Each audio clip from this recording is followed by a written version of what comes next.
Han izan dugu, Laudioko lasterketan. Eta Reynolds taldeko gizonek brometarako gogo handiak zituzten irten aurretik. Gero ondoren, lan handia egin behar izan dute, lasterketa osoan zer eta azkenean, etzaizkie gauzak eurek nahi zuten bezala atera. 20 minutuko atzerapen batez eman zaio irteera Laudioko sari nagusi honi. 70 txirrindulari inguru izan dira bildutakoak, ibilbideko 168 kilometro hoiei aurre egite asmotan. Eguneko lehen protagonista Antonio Martínez Zahor taldeko txirrindularia izan dugu. Honek pelotoitik salto egin eta 32 segunduko errenta bat lortu du, baina bere atzetik beste 19 gizon abiatu egin dira eta azkenean honekin bat egitea lortuko dute. Atzeko gizon hoiek, beraz Antonio Martínez, konturatu orduko, Lalastrako aldatzetan jetxiera nahin zuzen ere harrapatu egingo dute. Ondorioz beraz, ikus dezakezuen moduan, honako gizon hauek alkartu zaizkigu.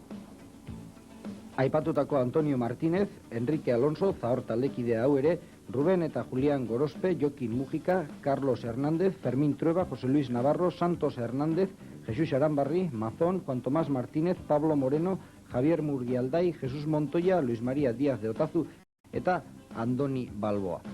Gizon hauek, abenturariekin diote beraz eta 37. kilometroa heldu denerako 2 minutuko errenta bat lortu dute. Errenta hori 74. kilometroan 3 minutura iritsi da. Hori izan da, talde honek lortutako alderik nagusiena. Txirrindulariek Garate, Lalastra eta Zaraobe 3 alditan igo behar izan dituzte. 3. itzulia mamitu denean, orduan hasi da gaurko lasterketako momenturik interesgarrienetako bat. Hor hasi baitira txirrindulariak egurra ematen.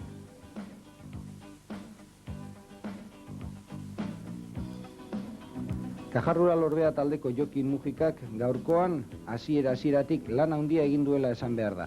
Erritmoa markatuz, ibili data hainbat kilometrotan zehar. Azkenean itsasondokoa ez da garaile suertatu.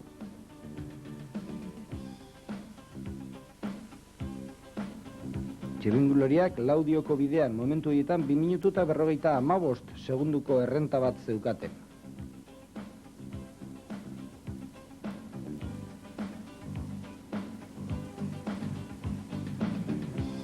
Garateko 3. igoeran hasi da beraz hautaketa.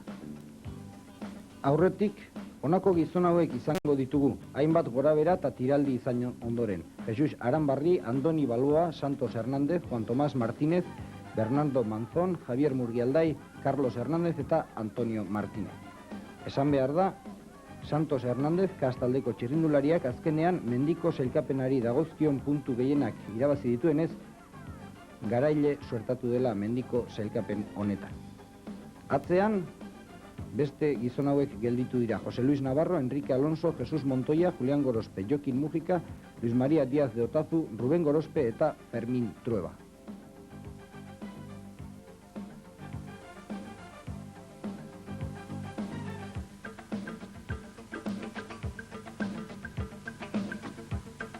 Santos Hernándezen tiraldia, Garateko azken aldatzetan, eta bera izango dugu aurretik iragango den gizona.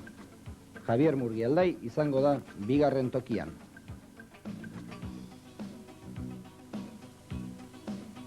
Berrogeita 16. kilometroa genuen.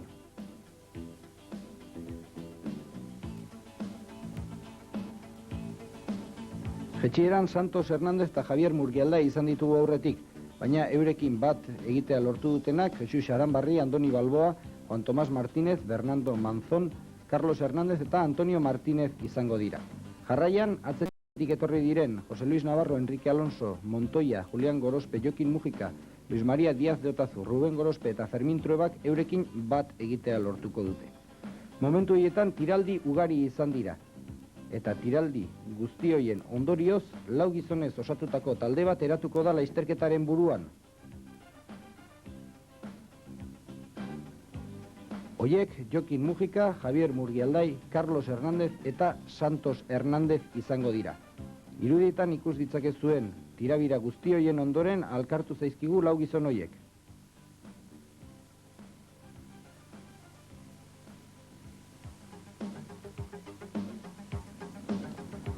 Momentu horretatik aurrera, gizon hauek abenturari ekingo diote. Hoiekin bat egite asmotan ondoren Andoni Balboa aterako da. Eta hauekin bat egitea lortuko du. Baina azkenean indarrez flojo xamar zegoenez La Alastran ezingo du laukote honen martxa jarraitu eta atzean geldituko da.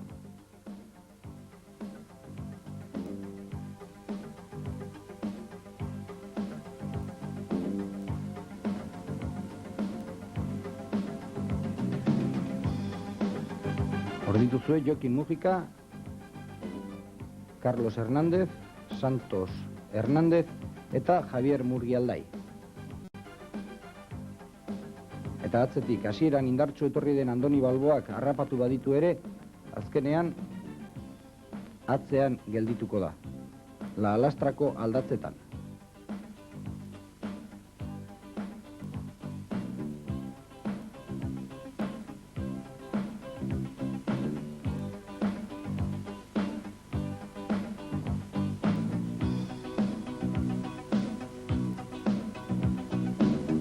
Gizon hauek talde nagusienari 3 minutuko alde bat ireki diote. Amurriotik iragan direnean, 4 gizon hauek aurrean. 35 segundutara, talde nagusi horretatik poliki-poliki zintzilik gelditu diren gizonak. Erabat sakabanatuta. Martxa bizia jarri diote Carlos Hernández, Jokin Mujika, Santos Hernández eta Xavier Murgialdaik euren martxari.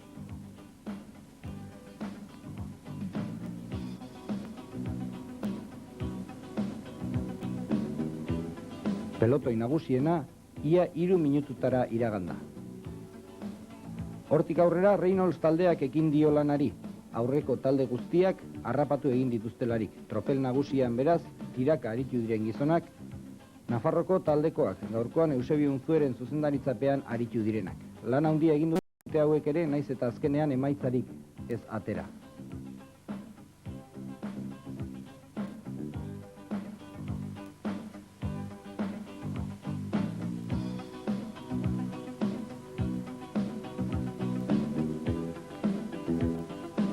Reynolds taldeko txirrindularien lanaren frutua berehala heldu da eta poliki-poliki aurretik zihoazten gizonak gero eta hurbilago izan ditugu. Andoni Balboak amore eman behar izan duen momentua duzue hori. Berarekin batera beste txirrindulari batzuk izan dira aurrean aritutakoak. Murgialdai, Santos Hernández, Jokin Mujika eta Carlos Hernándezek 111 kilometroan atzeko tropel nagusienari minututa 11 segunduko errenta bat atera diote. Hala ere, Reynolds taldearen lanaren eraginez 120 kilometroan txirrindulari guztiak alkartu egin dira.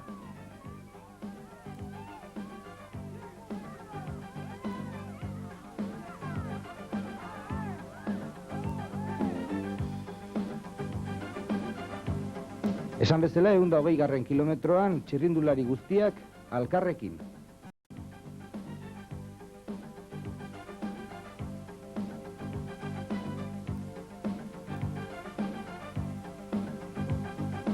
Ondoren beste gizon batzuk izango ditugu protagonista. William Palacios, José Luis Navarro, Ángel Ocaña, Javier Montoya eta Antonio Esparza. 5 gizon hauek lortutako errenta ez da momenturik onenetan importantea izan. Lur lauaren gainean jokatu dira azken kilometro hauek, eta tiraldiak ugariak izan direla gauza azpimarragarria da. Aurretik joan diren gizon hauen artean ez da akordiorik izan. Lan egin dutenak Ocaña eta William Palacios izan dira bakarrik. Atzeko beste 3 gizonek ez dute txandatzerik eman. Eta Reynolds eta Zahor taldeko txirrindulariaren eraginez guztiak alkartu egin dira.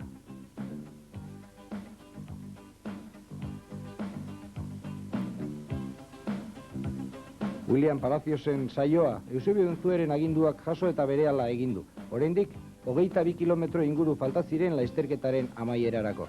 Ez du ondoriorik izan eta gizon guztiak bat eginda izango ditugu berehala.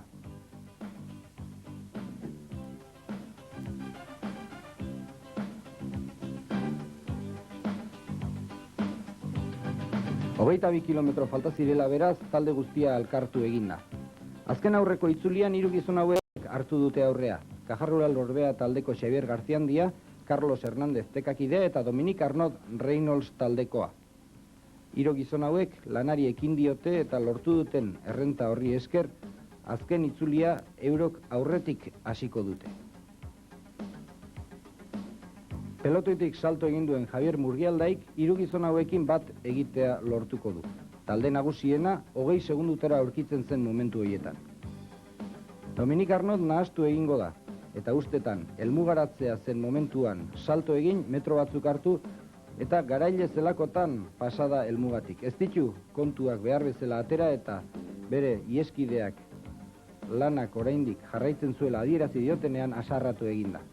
Lasterketa pikutara bidaldi du eta 3 gizon izango ditugu beraz, azken 11 kilometro hauetan zehar aurretik arituko direnak. Carlos Hernández, Javier Murgialdai eta Xavier Garziandia. Atzetik oso gertu pelotoi nagusiena.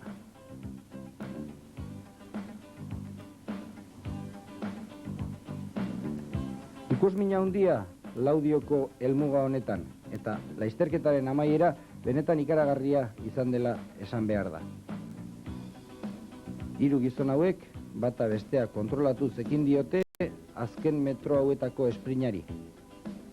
Xavier Garziandiak ez ditu gauzak behar bezala egin eta lurrera joan da. Borroka polita mantendu dute gizon hauek 178 kilometro bete ondoren. Cajarrural Orbea taldeko gizonak Carlos Hernández aurreratu nahi duenean lurrera joan da eta Teka taldeko gizona izango dugu irabazlea 4 ordu 12 minutu eta 58 segunduko denporaz. Bigarren tokian Javier Murgialdai denpora berean eta denpora berea eman diote baita ere Javier Garziandiari. Atzetik, 4. tokian Quevedo izango dugu 4 ordu 13 minutu eta 18 segunduko denporaz. Denpora berean Pello Ruiz Cabestania, Alfonso Gutiérrez, José Luis Morán, Antonio Esparza, Iñaki Gastón eta Federico Etxabe izango ditugu. Garziandiarentzat ez da egun ona izan gaurkoa. Eta bere erorketa berriro ikusteko aukera. Irabazlea beraz, Teka taldeko gizona izan da, Laudioko txirrindulari lasterketa honen 39. edizioan. Tarteko helmugetako sailkapenean irabazlea Carlos Hernández izan da. Mendiaren sariaren irabazlea Santos Hernández eta taldeka Santanderko Teka taldea izan dugu irabazi duena.